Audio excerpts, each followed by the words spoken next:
Hi, thanks for checking out this tutorial regarding Safebytes. Now, you might be wondering, what is Safebytes and what does it do? The short answer is, it's both an antivirus and anti-malware program. It serves to protect your PC from a rather wide range of viruses and malware that your Windows system might have come across over time. It does this in several ways, which will be explained to you throughout the video. When you open Safebytes for the first time, you may come across a screen similar to this one. Don't worry, it's simply letting you know that you should give your system a scan to make sure it's clean and protected, which is exactly what we're going to do in just a bit. Now you'll notice several sections in the blue-gray panel to the left here. You have your malware scan, system guard, internet security, help desk, quarantine, settings, and about buttons. Each one of these houses different options and settings. Under the malware scan button, we have three subsections: the summary, the disabled programs, and our exclusions. In the summary, we'll be notified as to whether or not our system needs scanning or fixing. Below that, we can see details listing how long ago our last scan was, the last time Safebytes was updated, the version of the program, and how many threats our system is currently being protected from. Just below that, we can either choose to do a quick scan, which is always a good idea on the first run, but let's hold off for just a bit while we still set up. We can turn the system guard on or off. This actively protects the computer even when there is no scan happening, so it's best just to leave it on. We can decide to automatically have threats removed when they're found in a scan, and whether or not we want to automatically close any open web browsers when threats are being removed. A checkmark box means that choice is active. Last in this subsection are the system scan settings, which you can access through the system scan button on the right. Here, you can choose which types of scans to initiate. You can add custom locations, such as various other storage drives or devices, or select folders by clicking on this middle green button here. Finally, you can decide which system drives you want scanned. I would always recommend checkmarking at least the operating system drive, which is usually the C drive by default. You can decide which drives you want scanned yourself, of course. Just note, the more drives you have selected, the longer a scan will take. But the results will also be far more thorough. We could start the custom scan now, but let's finish our setup first. In the Disabled Programs subsection, you can decide which, if any, are listed programs you want to start up when your PC boots up. Remember, your choices only save if you click the green Apply button on the lower right. Lastly, in the Exclusion subsection, you can decide to exclude certain files, programs, or locations from any future scans. To do this, simply click the Add Exclusion button on the lower right and choose the folder or subfolders or specific programs you wish to exclude. Click Add Selected and then click Apply.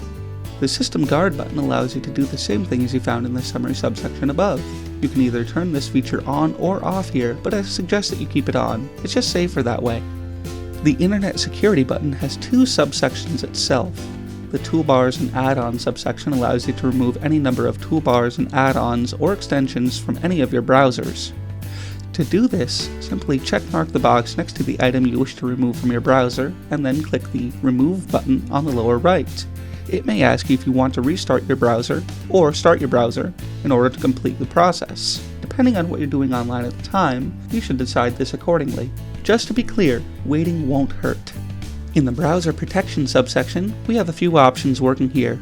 Under the System Protection, we can choose whether or not we want to activate LSP, Chain Protection, that stands for Layered Service Provider, and DNS or Domain Name System Protection. In short, these protections block online malware from embedding into your system, as well as help to prevent any annoying pop-ups, among other things.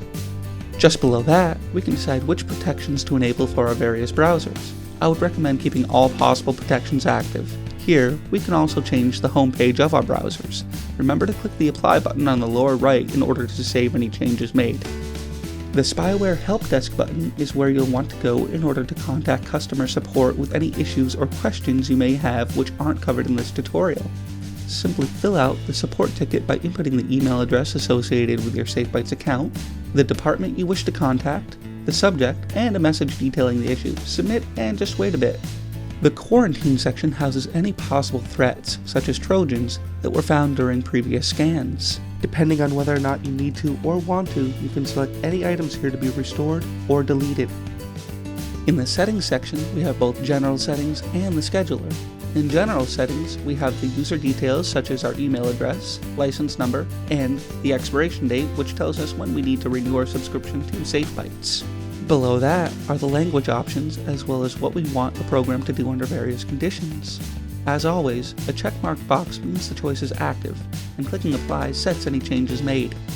In the Scheduler subsection, we can choose from a list of options regarding the update and scan settings. We can choose how often the program updates its virus definitions, or we can manually update. We can also decide scan scheduling. We can run it once and select the time, run it every day and select the time, or weekly and select the day or days of the week, as well as the time. Finally, the About section lets us know that the program is in fact registered, the product version we have, the user ID, the license key, and the expiration or renewal date of the subscription. Just below that is who the program is registered to. Now we can start the scan. As stated earlier, if you chose to treat all of the issues in the scan immediately, then all you need to do is initiate the scan and wait for the program to apply the necessary fixes.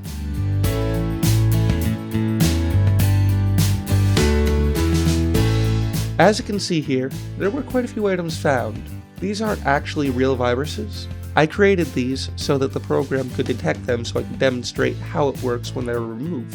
You can see that most of these quote-unquote viruses were actually quarantined. So all we have to do is go to the quarantine section, and then we can select all of these items, and if we know them to be safe, we can restore them, or we can just delete them. And that's Safebytes for you, a complete and comprehensive program that serves to protect you from a whole host of online threats and issues. Thanks so much for taking the time to watch this tutorial. If you have any more time, please feel free to check out our other tutorials on Total System Care and Driver Assist. Thanks, and have a great day.